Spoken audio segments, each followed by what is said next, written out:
एक बाजू राज्याची दुःखीच होती, पुत्र संतती नव्हती, म्हणून हळूहळू राजा दशरथ उदास वृत्ती होत चाललेली होती असं नाथबाबांचं म्हणणं आहे. राजा उदास होऊ लागले आणि उदासीनत्व ही परमार्थाची सुरुवात पहिली पाहिली. भक्त आईशे जाना जे देही उदास. उदासीनता फार चांगली. राजा एकटे एकटे राहू लागले. नावडे छत्र सिंहास, नावडे सैन्य सेनानी प्रधान. सुमंतासारखे प्रधान होते, बुद्धिमान, कुठंच मन लागेना राजाचं. सेनापती होते, प्रधान होते, सुवर्णाचं सिंहासन बसायला होतं. पण चंदनाची चोळी माझे सर्व अंग पोळी, कानोबन मारी वेगी भेटवा चांदवो चांदणे सापिलो चंदनो देवकी नंदने मीन नावडे. ज्ञानवरांची गवळण फार सुंदर आहे. चित्ताच्या तळमळे चंदने ही अंग पोळे. चित्त जर स्थिर नसल ना तर चंदन जरी सर्वांग शांत करत असल पण नाटवत महाराजाच्या चित्तात तळमळे चंदनाने तो शीतळ होत नाही. राजाचं मन दुःखी होत. एकटे एकटे राहू लागले. आणि तर नियम असा आहे, राजा चाले तेथे वैभव सांगाते. राजा बरोबर वैभव सोबतच असत. पण राजा एकटे एकटे राहू लागले. एक दिवस राजा अरण्याकडे निघाले एकटेच. दशरथ राजा एकटेच निघाले आणि निघाले ते शिकारीच्या हेतून निघाले. थोडीशी मनात शंका येईल श्रोत्यांच्या, ज्यांच्या पोटी भगवान श्रीराम अवतार घेणार आणि तो राजा शिकार करील का? राजा शिकार करीत होते. ज्ञानेश्वरी पाहिली म्हणजे सगळ्या शंका मिटतात. ज्ञानेश्वरी वाचली पाहिजे, वाचावी ज्ञानेश्वरी. ज्ञानवरांचं असं मत आहे, जया जे विहित ते ईश्वराचे मनोगत म्हणून केलिया निभ्रांत सापडे.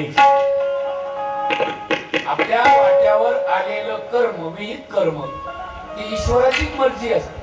देवाच्याच मर्जीनं आपल्याला ते कर्म आपल्या वाट्यावर असतं. म्हणून आपल्या वाट्यावर जे कर्म येतं ना ते करत असताना पाप नाही. म्हणून स्वधर्म जो बापा तो नित्य ज्ञू जाणपा वर्तता तेथ पापा संचारू नाही. तिसरा अध्याय. आपल्या स्वधर्मानं वागत असताना आपल्याला पाप लागत नाही. महाराज, ज्यांना आपण परम दैवत हनुमंतराय समजतो, ते हनुमंतराय गदा खांद्यावर टाकली तर करोडो करोडो वीर मारत होते रणांगणावर. पण काय पाप लागत होत नाही. तो त्यांचा धर्म होता, त्यांच्या वाट्यावर आलेलं कर्म होतं. आपल्या वाट्यावर आलेलं कर्म करत असताना पाप लागत. शेतकऱ्यानं जर कोराझन सारखं औषध टाकीत टाकून जर पेट्रोल पंप पाठीवर घेतला तर एक दिवसभर जर फवारणी केली तर 2-3 तळ्या मरत असतील ना. आओ 2-3 करोड आळ्या मेल्या म्हणजे शेतकऱ्याला पाप लागतं असं तुम्हाला वाटतं?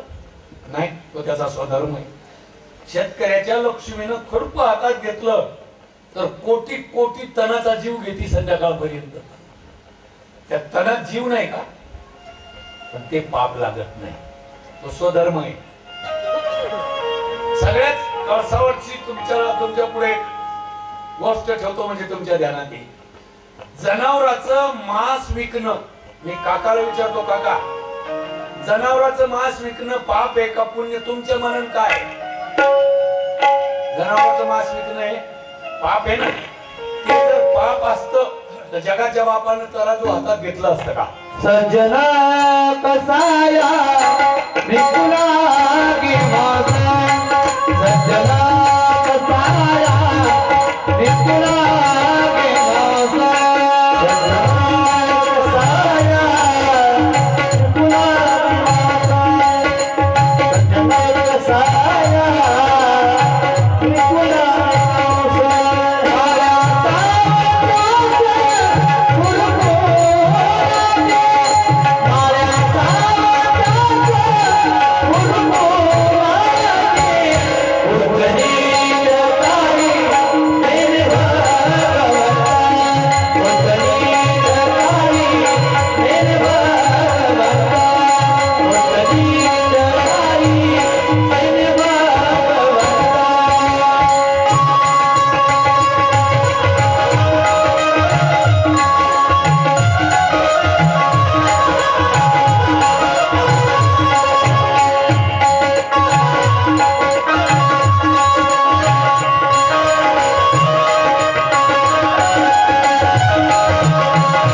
ईश्वराचे मनोगत प्रभूचंच मनोगत असते. कोणाच्या वाट्यावर काय करणं.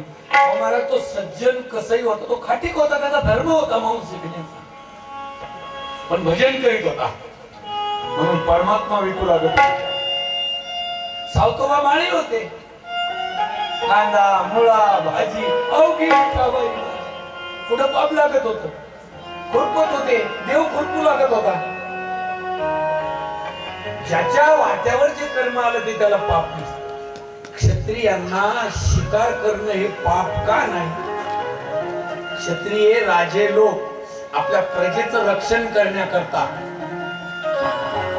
आमच्या दादासाहेबांना हातात दंडा घेतलाच असेल, कधी चोराला मारलंच असत, बहुतेक याच्या स्वभावात बसत नाही, मारलं का नाही मारलं मलाही माहित नाही, पण मारणं हे कर्तव्य, ते पाप नाही. ईश्वरानं आपल्या वाट्यावर दिलेलं ते कर्म आहे, त्याच्यात पाप नाही, स्वधर्म येतो. तेव्हा राजे लोकांना शिकारी का कराव्या लागत होत्या?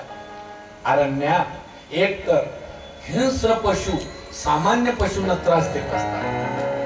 वाघ, सिंह, अस्वल, लांडगे, तळस असे पशु, सामान्य ससे, हरण यांना त्रास देतात. म्हणून राजे लोक जे शिकारी करत होते ते काही कोंबडे बकरे थोडी का मारत होते, हिंस्र पशुची शिकार करायची. आणि राज्यावर कधी परचक्र येईल हे सांगता येत नाही. अचानक परचक्र येऊ शकतं, आणि हाताला जर सराव नसेल, वळण नसेल तर युद्धात पराजय होत असतो. हाताला वळण कायम राहण्याकरता राजे लोकांना शिकारी करण्याची परमेश्वरानं मुभा दिलेली आहे, सवलत, कारण हाताला वळण राहत. मला वाटतं मॅट्रिकच्या विद्यार्थ्यांना शालांत परीक्षेच्या आधी एक परीक्षा द्यावी लागते. त्या परीक्षेचं पण नाव काय? सराव परीक्षा. सराव म्हणजे पेपर लिहिण्याचं वळण पडलं पाहिजे. ते वळण हाताला राहण्याकरता राजे शिकारी करत होते. चला, राजा दशरथ अरण्यात शिकारीला निघाले एकटेच. दिवसभर फिरले, शिकार मिळाली नाही. आपलं भारतीयांचं धर्मशास्त्र गीता सांगते, कर्मण्येवाधिकारस्ते मा फलेषु कदाचन. अर्जुना, कर्म करण्याचं तुला स्वातंत्र्य आहे बाबा, पण फळ हातात तुझ्या नाही. फळ देणारा परमात्मा आहे, कोणाला काय द्यायचंय. ज्ञानोबांनी तर त्या मला वाटतं 11व्या त्या अशा ओव्या लिहिल्या, त्याचा अर्थच कसा करावा कळत. तुझे अवदार्य जाणो स्वतंत्र, देता मनसी पात्र पात्र, कैवल्य ऐशी पवित्र, जे वैरी आहे